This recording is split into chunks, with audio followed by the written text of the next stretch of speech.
Hoy nos encontramos en un nuevo episodio de nuestro programa Desmintiendo a la Corte Suprema de Justicia. Tenemos un invitado especial que nos va a contar de su intento de acceso a la justicia. Él es un trabajador a quien, como muchos otros, no le reconocieron su contrato de trabajo. Después de que nos cuente qué fue lo que sucedió, procederemos a analizar la sentencia de la Corte Suprema de Justicia, sala laboral del magistrado Jorge Mauricio Burgos, donde Urbenel demandó a Transan S.A.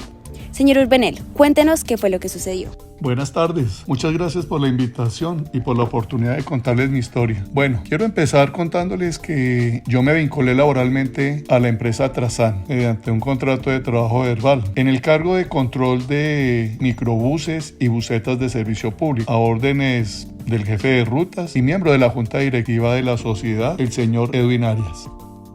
Yo estuve bajo la continua subordinación del señor Ciro Alfonso Anaya Buitrago, quien era la persona encargada de recibir los informes de los controladores, entre otras funciones como impartir órdenes y sanciones e indicar los lugares de trabajo. También yo laboraba de lunes a domingo, desde las 6 de la mañana a 9:30 de la noche o 10:30 de la noche. A pesar de que se cumplía con lo que es evidentemente un trabajo, la sociedad nunca me reconoció.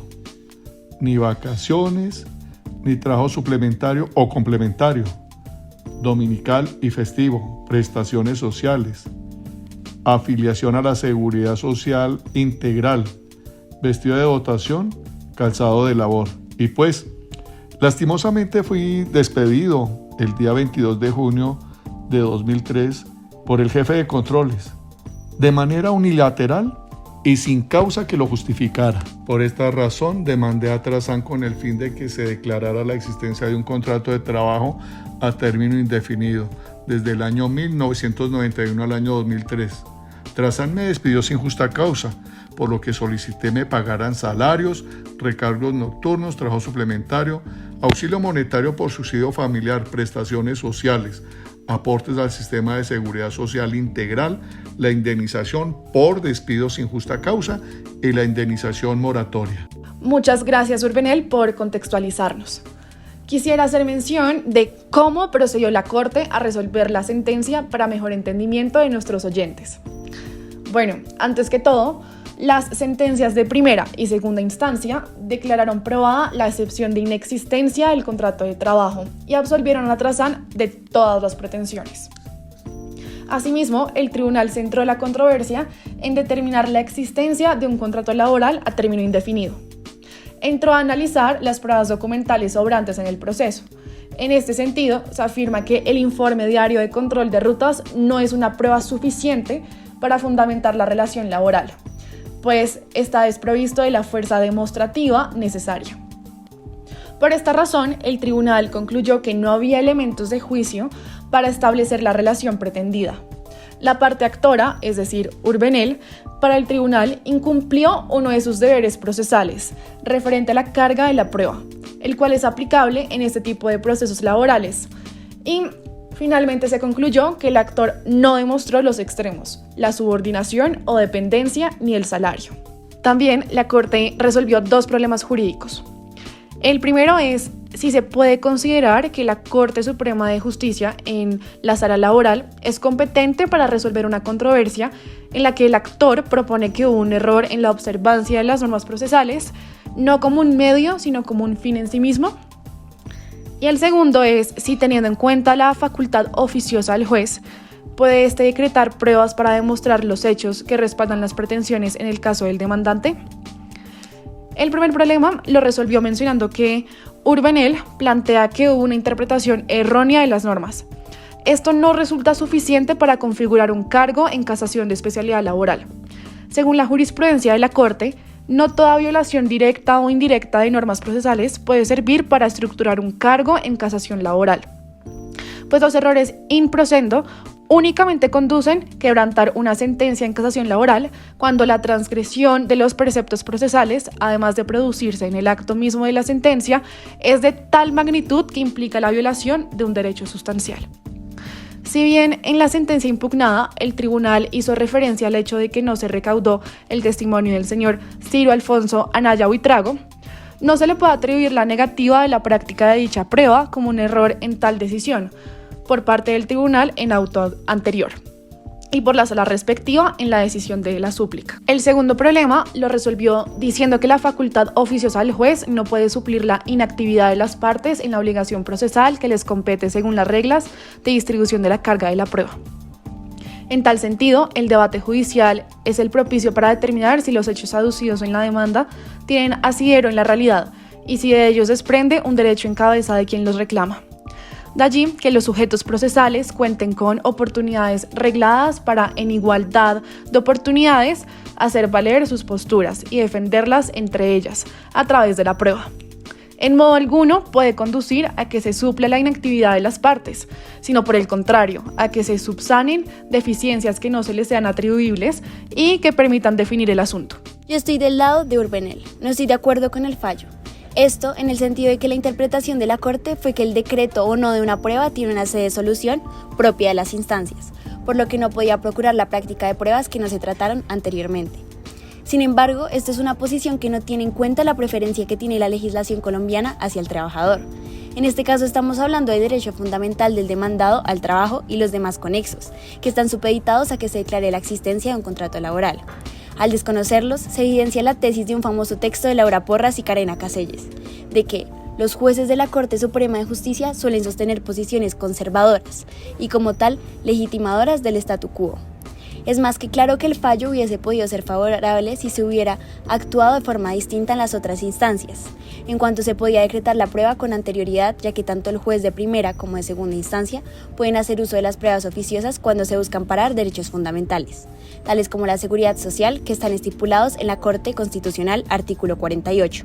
A su vez, esto fue analizado por la misma Corte Suprema de Justicia, donde en sentencia de la Sala Laboral el 15 de abril de 2018, se dijo lo siguiente: se obliga al juez a actuar para superar las deficiencias probatorias o de gestión judicial, cuando se sospecha que de ellas depende, como en el sublite, una irreparable decisión de privar de protección a quien reclame se le debía otorgar. Sin embargo, para el caso particular, teniendo en cuenta que los jueces no procedieron de la manera correcta, la Corte podía igualmente decretar las pruebas. Como se mencionó anteriormente, y tal y como establece el artículo 48 del Código Procesal de Trabajo y de Seguridad Social, el juez no debe premiar la velocidad irracional del proceso, pero sí su papel de dirección para garantizar el respeto de los derechos fundamentales y el equilibrio entre las partes. La misma Corte Constitucional, en sentencia unificada del 2022, ha mencionado que la Sala de Casación Laboral de la Corte Suprema de Justicia debe verificar el cumplimiento de las cargas formales establecidas para su procedencia. Sin embargo, cuando advierta que está en juego de la protección de derechos fundamentales u otro interés superior, debe flexibilizar el análisis tanto de procedencia del recurso como de prosperidad de los cargos propuestos. En este sentido, si advierte una evidente vulneración de derechos fundamentales, deberá casar incluso de oficio la sentencia de instancia y emitir una decisión de reemplazo. Para adoptar esa nueva decisión, podrá decretar y practicar las pruebas que considere pertinentes. El artículo 83 del Código Procesal del Trabajo establece los casos en que se puede ordenar y practicar pruebas en la segunda instancia, y entre ellos está que se puede cuando en la primera instancia y sin culpa de la parte interesada se hubieran dejado de practicar pruebas que fueron decretadas. En este caso, podrá el tribunal, a petición de parte, ordenar su práctica. De la misma forma, la Corte Suprema de Justicia en la Sala Laboral en el año 2008 señaló que esta Sala de la Corte tiene dicho que la demanda de casación está sometida a un conjunto de formalidades para que sea atendible. Son supuestos esenciales de la racionalidad del recurso de casación que constituyen su debido proceso y son imprescindibles para que no se desnaturalice. En este sentido, tal y como lo menciona la Corte en la sentencia sujeta a nuestro análisis, el demandante estaba en la obligación de probar la existencia del contrato de trabajo a partir de la obligación procesal que les compete según las reglas de distribución de la carga de la prueba, para demostrar los hechos que respaldan sus pretensiones en el caso del demandante. Por lo que, necesitando el testimonio de Ciro para respaldar la veracidad de sus pretensiones, el impugnante debía pedir que se decretara la prueba al ver la inasistencia inicial del testimonio, teniendo en cuenta que fue sin culpa de la parte interesada. Bueno, es pertinente usar una fuente formal como la ley para refutar lo que ya mencioné, sobre todo teniendo en cuenta que al ser este un proceso laboral donde prima el procedimiento, se debe hacer uso de fuentes como el Código Procesal de Trabajo. Esto remitiéndonos a la que menciona la sentencia de la Sala Laboral 5620 del 2016. Hay que recordar es que la casación del trabajo contempla la violación de la ley sustancial del orden nacional. Sin embargo, excepcionalmente, cabe la acusación de normas procesales como violación de medio, que se presenta cuando aquellas son el instrumento o vehículo que conduce a la transgresión del precepto legal sustantivo. Sin embargo, esto no logra hacer caer mi argumento respecto a la facultad de los jueces de segunda instancia de decretar pruebas de oficio. Esto en cuanto la Constitución está por encima en la jerarquía de fuentes. Ella es norma de normas y tiene fuerza vinculante al ser una fuente formal que le da validez al sistema jurídico.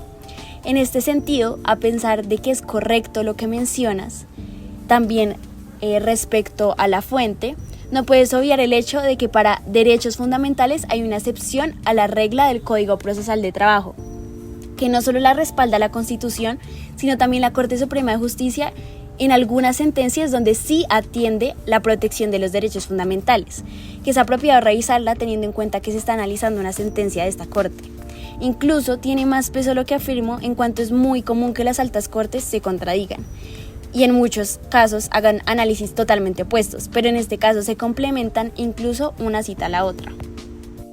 Me parece que estamos olvidando algo muy importante de la sentencia y es los principios que dejó de utilizar la Corte. Primero que todo, consideramos que en este caso se dejó de aplicar el principio de realidad sobre forma, que según la Corte Constitucional en su sentencia C-555 del 1994, implica que la entrega libre de energía física o intelectual que una persona hace a otra, bajo condiciones de subordinación, independientemente del acto o de la causa que le da origen, tiene el carácter de relación de trabajo, y a ella se aplican las normas del Estatuto del Trabajo, las demás disposiciones legales y los tratados que versan sobre la materia.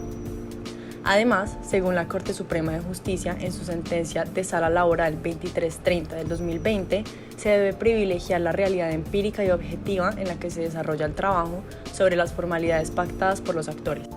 Así, consideramos que las sentencias de primera y segunda instancia dejaron de aplicar el principio de realidad sobre forma, ya que declararon probada la excepción de inexistencia del contrato de trabajo. Además, el tribunal argumentó que no se puede presumir legalmente a favor del demandante, ya que no se acreditaron los extremos de la relación laboral, la subordinación y el salario devengado por el actor.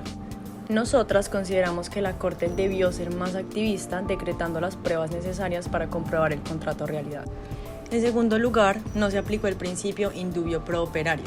Según la ficha STC 15358, la Corte Constitucional establece que este principio implica que una o varias disposiciones jurídicas aplicables a un caso admitan diversas interpretaciones razonables dentro de su contenido normativo, hipótesis bajo la cual el operador jurídico debe escoger aquella que brinde mayor amparo o sea más favorable al trabajador. La Corte Suprema de Justicia, por otro lado, trata este principio como sinónimo del principio de favorabilidad. En este caso, consideramos que este principio no se aplicó, ya que como lo estableció el demandante, se interpretó erróneamente el artículo 225 del Código de Procedimiento Civil, pues afirma que la justificación que debe presentar el testigo por faltar a la citación simplemente se da para no ser sancionado, pero no lo exime de la obligación de declarar en tanto ésta continúa vigente. Así, el juez debía hacerlo comparecer haciendo uso de la fuerza pública de ser necesario. Además de esto, el demandante señala que la interpretación errónea del artículo 83 del Código del Procedimiento Laboral llevó a no acceder a las pretensiones de la demanda. Dice que de haberse practicado la prueba solicitada, se habrían demostrado los hechos del libelo inicial. Así, argumenta que la falta de elementos de juicio para establecer la relación laboral ocurrió como consecuencia de la negativa del juez a practicar la prueba requerida y las hubiese podido decretar de oficio. Además de estos principios, la Corte no aplicó el principio de favorabilidad. Según la ficha STC 15358, la Corte Constitucional establece que este principio se aplica en los casos en que existe duda sobre la disposición jurídica aplicable, en tanto se encuentran dos o más textos legislativos vigentes al momento de causarse el derecho. En tales eventos, los cánones protectores de los derechos del trabajador y la seguridad social ordenan la elección de la disposición jurídica que mayor provecho otorga al trabajador o al afiliado o beneficiario del sistema de seguridad social.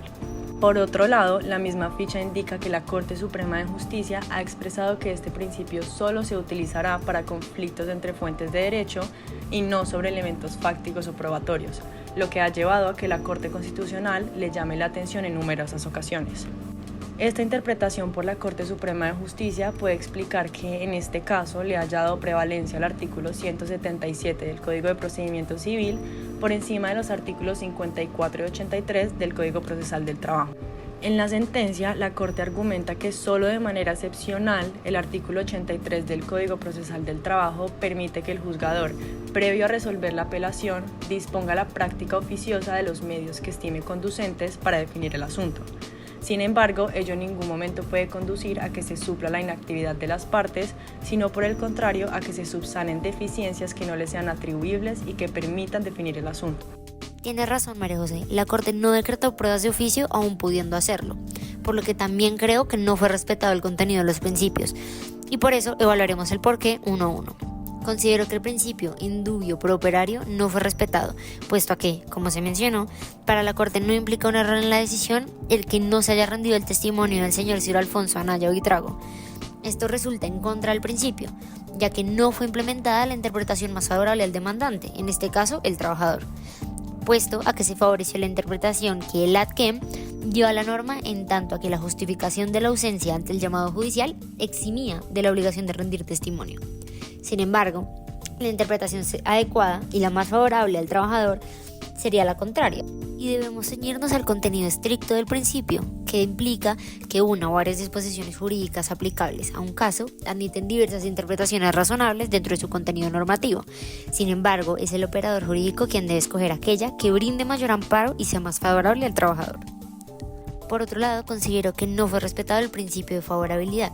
Como mencionaste, María José, la Corte privilegia la aplicación del artículo 177 del Código del Proceso Civil sobre los artículos 54 y 86 del Código del Procedimiento Laboral. Como se estipula en la sentencia, solo de manera excepcional, el artículo 83 del Código del Procedimiento Laboral permite que el juzgador, previo a resolver la apelación, disponga una práctica oficiosa de los medios que estime contundentes para definir el asunto.